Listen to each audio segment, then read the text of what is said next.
Bago ang oath-taking ni Senate President Escudero, pinagdebatihan sa Senado ang kapalaran ng impeachment trial ni Vice President Sara Duterte. Ang mosyon ng minorya, simulan na ito, habang si Senator Robin Padilla nais itong ma-terminate na walang paglilitis. May report si Joseph Moro.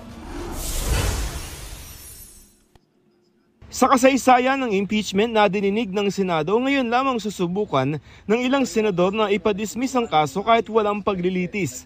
Sa Senate Resolution 1371 na inihain ni Senator Robin Padilla, ipinunto niya ang Senate rules na lahat ng matters of proceedings ay natatapos kasabay ng pagtatapos ng isang kongreso. At dahil mag-a-adjourn sine die na ang 19th Congress sa June 13, dapat daw ituring ng terminated ang impeachment laban kay Vice President Sara Duterte. Ayun, no, dapat terminated na yan. No? Pero punto ni retired Supreme Court Associate Justice Adolfo Ascuna na isa sa mga bumalangkas ng 1987 Constitution, lumalabag daw sa saligang batas ang resolusyon. It's very clear under the Constitution that the Senate has the power and the duty to try and decide impeachment cases. So they cannot abdicate that duty. Bago nito, naghain ng mosyon ng minority bloc para simulan na ang impeachment proceedings. Sabi ni Senate So, yung unang, kasi parang ganito na nangyayari ngayon. So, yung motion na supposedly pinasaw ni pangalan nito, ni Robin Padilla, mukhang hindi na matutuloy. Yung wag ng dinggin ho ito, basura na ho ito impeachment. Kasi nga po, meron yan sa Constitution na kailangan talagang mag-convene ang Senate as an impeachment court. Okay? The question na lang now is kung tatawid ba ito sa 20th Congress or tapusin nila bago matapos ang 19th Congress. Diba? Yan lang ho yun eh. Dalawa lang yan. Tapusin na po nila yan in how many days? Or wala na, hindi na talaga tatawid dyan sa 28th Congress. Yun po ang update ngayon. Minority Leader Coco Pimentel matindi ng batikos sa Senado dahil hanggang ngayon hindi pa rin inaaksyonan ng Articles of Impeachment na ipinadala ng Kamara noon pang February 5. Any further delay not only undermines the explicit mandate of the Constitution and our rules, it risks eroding public trust in the Senate's capacity and capability to uphold the accountability of public officers and the rule of law.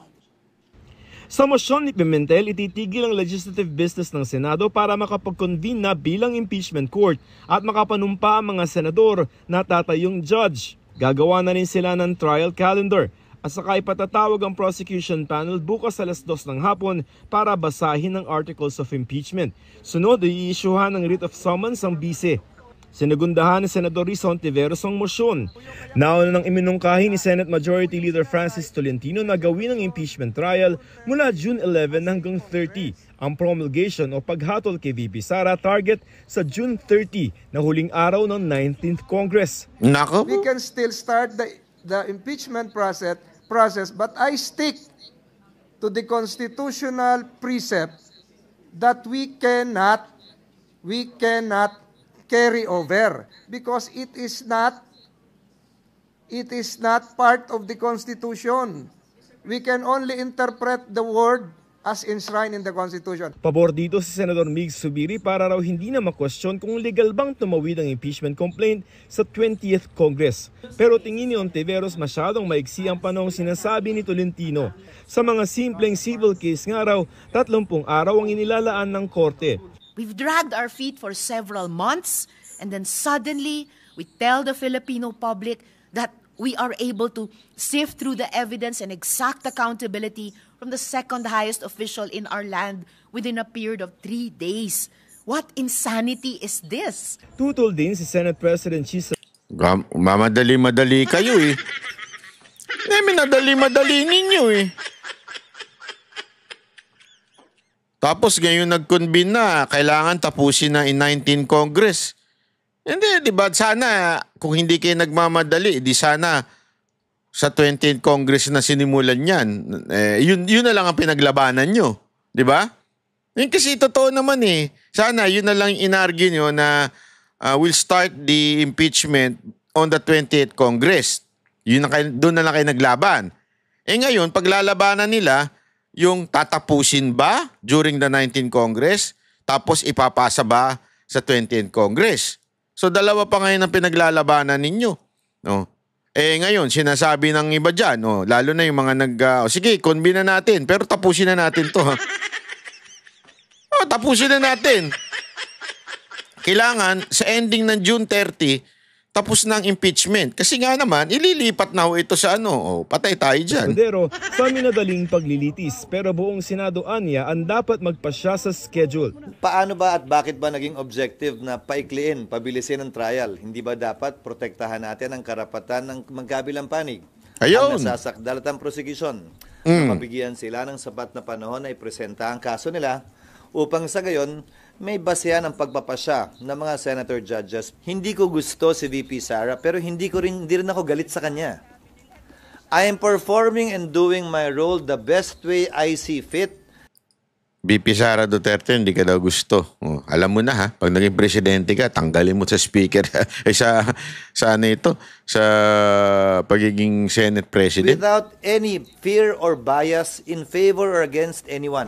Ginagamit na basihan sa agarang pagdaraos ng trial ang clause sa Article 11, Section 4 ng Saligang Batas na trial by the Senate shall proceed forthwith. Si Ascuna mismo ang nagpalagay ng salitang forthwith. Nakita niya yung balita Anong sinasabi dito? Tingnan niya yung papaano inispin ng media yung balita. Bias in favor or against anyone. Ginagamit na basihan sa agarang pagdaraos ng Ginagamit daw na basihan sa agaran na trial ang clause sa Article 11, Section 4 ng Saligang Batas na nasimula na impeachment ay yung trial by the Senate shall proceed forthwith. So ginagamit daw na basihan na simula na kagad ito impeachment ay yung salitang forthwith. Tapos biglang interview siya ng akala mo yung interview ay papabor dun sa sinasabi niya. Tingnan mo yung biglang sagot ang nagpalagay ng salitang forthwith. Forthwith, hindi necessarily right away. Hindi necessarily right away.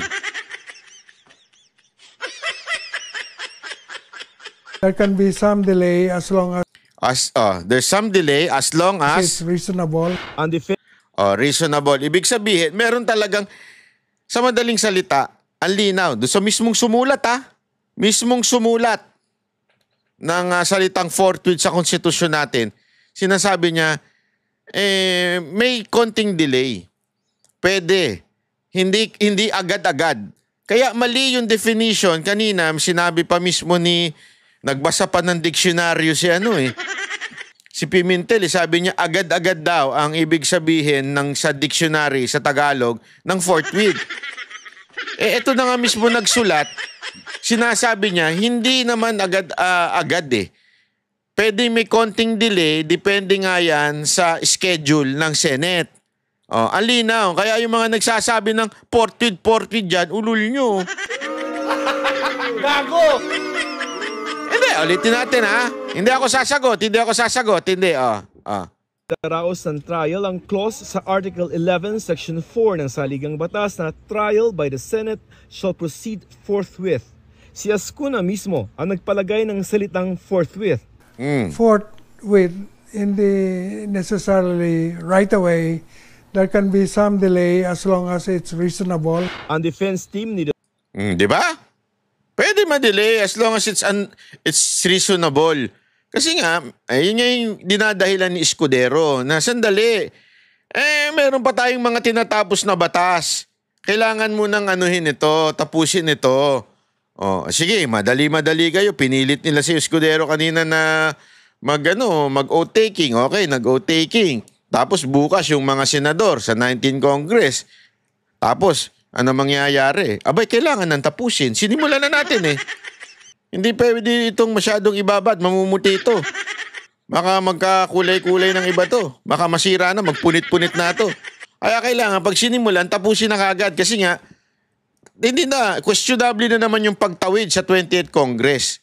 Kaya magtataka kayo, bakit yung ibang mga kaalyado pumabor na magsimula na? Pansin niyo? May mga pumabor na magsimula na eh. Alam niyo kung bakit? Feeling ko kasi talagang hindi nila patatawirin ito ng 20th Congress. Tatapusin na ito. Eh maganda, pag tinapos na agad-agad ito, masagot na kagad. Nang tapos na. Alam mo, hindi naman tayo natatakot. Wala naman tinatago dyan sa impeachment. At ako, confident ako, na may papanalo ng mga abogado ni VP Sara Duterte itong impeachment. Magaling ho ito mga ito eh. Mga matatalino ho ito eh. At hindi ho ito, at saka unang-una wala naman ding talagang masasabi mong kalokohang ginawa. Mismo nga ang COA, sinabi, malinis. May ebidensya yan ha.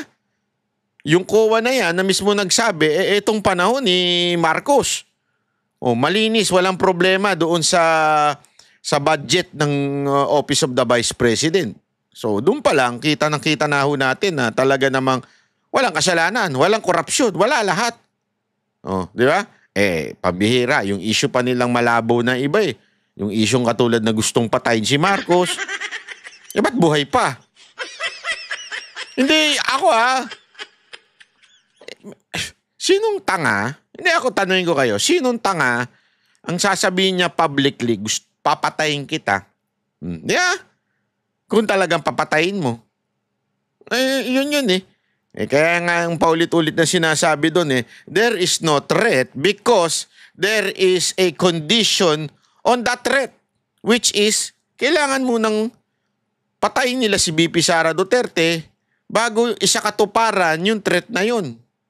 Napapatayin si Marcos. Yun ang doon eh. Wala talaga. Kaya shoot sa kangkungan itong impeachment na ito. Binigyan diin na may constitutional infirmity o kahinaan sa konstitusyon ang pagpapagulong ng impeachment process. Anila, hindi dapat ginagamit ang impeachment process na sandata upang gipitin, patahimikin o alisin ang mga kalaban sa politika. Isaan nila itong mekanismong itinakda ng saligang batas at hindi political tool. Ayon sa Office of the Vice President, nasa Kuala Lumpur, Malaysia ngayon si Duterte para gunitain ang Araw ng Kalayaan sa Huwebes, June 12. Joseph Morong, nagbabalita para sa GMA. Ayan, yan po.